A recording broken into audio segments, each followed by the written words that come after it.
అమ్మా, నువ్వెప్పుడు మాటలు జాగ్రత్తగా మాట్లాడాలి అని ఎందుకు చెప్తావు? నేను నార్మల్ గానే మాట్లాడుతున్నాను కదా.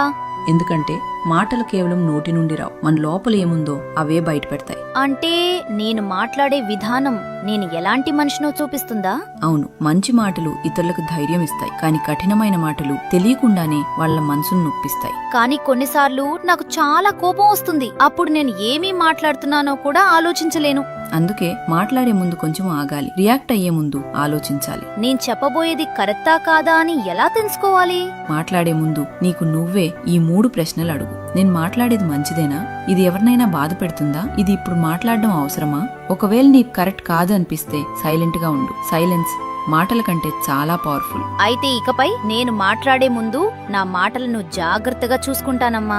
Very good. అదే నిజమైన మంచి ప్రవర్తన అంటే. కేవలం ఎలా మాట్లాడాలో మాత్రమే కాకుండా ఎప్పుడు, ఎక్కడ, ఎలా మాట్లాడాలో తెలుసుకోవడం కూడా చాలా మంచిది. నాకు అర్థమైందమ్మా. అమ్మా, నేను తప్పకుండా తెలుసుకుంటాను.